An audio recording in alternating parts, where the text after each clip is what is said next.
Hey, what's going on, everyone? Welcome back. Hope everyone's having an amazing holiday so far. If not, hope you're doing great in general. That being said, in today's video, we're going to be talking about lead gen and marketing heading into 2026.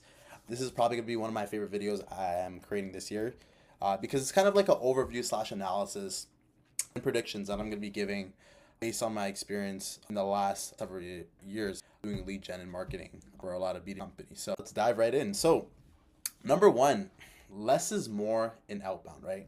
And essentially, what we're talking about here is the whole split volume metrics and slay and spray tactics. While those are somewhat effective, especially in cold email, um, hyper targeted intent is what's gonna move the needle in 2026, right? Because a lot of prospects are kind of tired of getting emailed, even though cold email is very effective in DMs.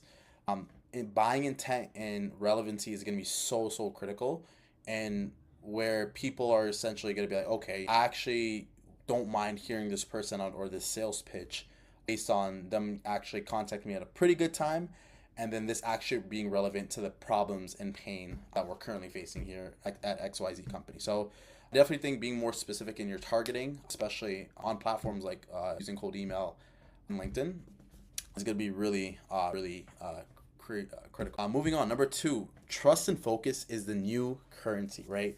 Essentially, with the whole, AI and, people just posting slop content and it not really having any sentimental value.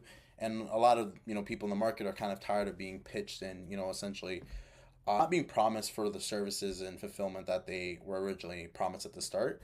So I definitely think trust is going to be so critical. Skepticism is going to be at an all-time high. So if you're able to be a trustworthy person and also focus on getting your clients actual astronaut like really good results, that's going to be like the golden currency and actually being able to move the needle for them in the business. So trust and focus, even for yourself, is going to be really critical heading into 2026. Number three, multi-channel is going to be like mandatory no matter what, right? Reason why is because starting now, like a lot of people are on different platforms, different buying behaviors on different platforms, right? Some people don't like email, don't like being emailed. Some people like being called. Some people like actually being DM'd on LinkedIn because it's a little bit more professional, right? So I think multi-channel is going to be really important. So you're able to have a better buying opportunity, not letting leads slip through the crack. Because for example, for myself, I like to use LinkedIn. So if I'm on LinkedIn heavily, that's probably a better channel for me to do an outreach for me if someone were to pitch me, right? I don't like getting cold emails as much. I've obviously hopped on cold email calls because I'm already emailing people back and forth. Like my attention span is more not focused on getting emails from random people. So I definitely think multi-channel is going to be huge in that aspect. On AI fatigue, right? So I think AI fatigue is going to be happening a lot, right? And I think human marketing is going to be working more. Even discrediting, there's a lot of good AI companies out there that make a lot of great UGC human-like videos, which are kind of smashing right now. But I think that's going to die out and people are slowly going to start picking up on it and just kind of swiping through. So I definitely think human marketing and like actually like people like us that are going to be doing the marketing is going to be like crushing no matter what. So I think a lot of AI creative fatigue is going to definitely be happening, and human marketing is going to be critical in 2026, right? Number five is really interesting. I definitely think owning infrastructure and essentially renting it out and creating a system is going to be key because a lot of clients, like the upkeep, people don't tell you, but the upkeep and system maintenance is it costs money every month. So clients sometimes might say, hey, we'll be happy to have this system, but also systems need to be maintained. So it's either you're going to be doing the maintenance for them for the systems, you own the system itself, and you guys are always fixing it and adjusting it, and then clients are able just to kind of come in as they go and use the system and leverage it to their T. I think it's going to be huge when it comes down to especially lead gen, growth infrastructure, and marketing infrastructures as well. So keep an eye out for that. And then number six, I think there's going to be a lot of AI companies that are going to start crashing. Reason why is because there's such a high hype of AI, of course, but I think there's going to be such of companies just filing for bankruptcy in 2026. I think it's kind of obvious because everyone was getting on the AI hype. A lot of investors, a lot of private equity companies were buying in, but now I think there's going to be a lot of investors kind of holding their money a little bit more tight and want to see revenue like obviously first and actually seeing scalable productions. Reason why I tie into lead gen is because obviously if you're a SaaS company and you're trying to sell an AI SaaS, the market is very competitive as hell. So it also creates a barrier of, okay, if they want to hire you as a lead gen company, or they need to make sure you're the person they go to if you are in that market of targeting a lot of AI slash SaaS companies. So that's number 6. Number 7, old school lean strategies will be coming back, right? I know it's kind of crazy to say, but once upon a time we're in a trend of old school strategies were working, and it wasn't working with technology, and then now I feel like we're kind of heading back into that zone of, people are kind of tired of being online. I definitely think, like, actually, these networking events that are actually pretty cool and not necessarily boring, I think they're going to crush, that actually have value with real founders, good energy, not essentially the whole corporate spiel, because sometimes a lot of people are tired of that too. They just want to be in a place of like-minded people. So I think if people are able to throw really good events and actually create an environment where it's very welcoming and just like-minded people, I think that's gonna do very well.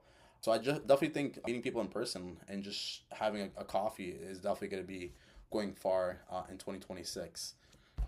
Number 8, execution versus creativity, right? Ideas are very cheap heading into 2026, but the biggest thing is understanding if you have an idea and it's validated and it's actually a good offer, or good product or good service, like, your go-to-market execution is so key, because everyone wants to have these, yeah, we're in pre-revenue, or we're still figuring it out. Like, that's great and all, but if you have a website and domain, like, launch, right? Execution is the biggest thing, because I think that's what holds back a lot of founders. So I think execution is going to be the biggest thing heading into 2026, and just not limiting yourself to that. Obviously, get, the basics sorted, but other than that, you should be kind of focusing on validating your market, validating your offer, and then from there on getting the advice and just kind of live it. But moving on to number 9, classic business tactics are pretty cool again. That's a huge thing.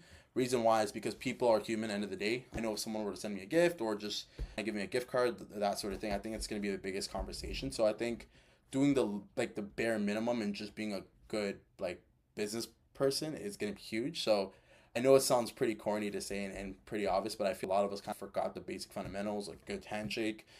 So I think those are going to be the key factors in what makes, like, someone want to work with you. So I just think being a good etiquette person and a good founder like that is going to be what is the ball forward for you guys. So yeah, number 10, I think guarantees are dead, right? Because moving on to this, with Hormozi kind of shifting the market and people talking about, hey, we'll get you 20 appointments in 30 days or 40 days, whatever the case is. Like, I think people are constantly seeing those ads in that market being constantly targeted. So I definitely think guarantees are dead, right? I think the willingness and helpfulness in your explaining your process, explaining what you do, how you're gonna do it, and just kind of showing that humane side, like, hey, listen, we're not here to sell you on some bull crap, but this is typically the results that our clients get, and this is what you could potentially expect, right? Like, I think being like that type of person is what's gonna separate you from the masses, and them saying, oh, this guy's not trying to sell us on some bullshit. He showed us some stats. He showed us his typical results. He's not trying to force us to sign a deal for this, right? So I think guarantees are dead. With guarantees, you have to be very, very careful on what you say with the guarantee and how you positioning it. I think that's another thing as well that you have to keep on it. Number 11, de-influencing and becoming the truth person. 2025 was a year of influencing and kind of the whole aesthetics of business owners and all that stuff. I definitely think that's cool for marketing, I guess. But I think becoming it's definitely gonna be more of the biggest opportunity. The reason why is because if you need to go to a doctor, you go to your family doctor, whatever the case might be, but after that, the doctor sends you to a specialist. So if you can become the truth person in a specialized area, that's where all the money's going to be, and people are going to trust you and actually want to work with you because they have this problem. He's the ad guy, or he's the email guy, or he's the e-com guy, or he's the SaaS guy that you go to, right? So I think becoming the truth person in a niche, the biggest thing heading. That's what's going to happen in 2026. Number 12 is pretty interesting. I think cross-branding and cross-selling with shared audiences with like-minded people is going to be a huge thing because it's top of funnel creation. So if you're able to get on a podcast like a lot of people are doing with the same type of audience, same type of frequency that you guys are on, I think it's definitely going to go far because at that point people are able to see on that platform, hey, I've seen this guy, I've seen Henok, or I've seen Iman Gadzi, or I've seen Alex Hormozi on this platform, and I essentially seen their face more, and now I'm in tune with them. I'm seeing more multiple touch points. I think that's definitely going to be a huge thing. Continuously, I think that's already happening right now. I just thought I'd add it heading into 2026 because at that point, they trust you. They've seen you on multiple platforms and they want to essentially know what you have to offer and the value. I know that's a high level overview of what I've explaining.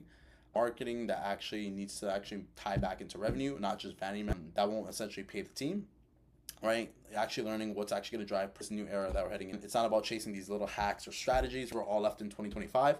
It's about, we have the strategy, execute, let's get a deliverable. What do we get from this? How do we fix this? How do we innovate? And how do we scale this? Do we scale this or do we cancel this? Do we just change it, right? Moving with speed and urgency is definitely going to be a big thing, because with the adoption of AI and how everything is moving right now, speed to execution, or execution speed to, is first to revenue. So how fast you're able to execute is what will tie back into your deliverable and your revenue, right? That's what I said. It's about owning your lane, showing real value, and then connecting sales and marketing, and great again. Have yourself a wonderful new year. Hoping you guys crush it. Take care. If you have any questions, feel free to email me, or ciao guys.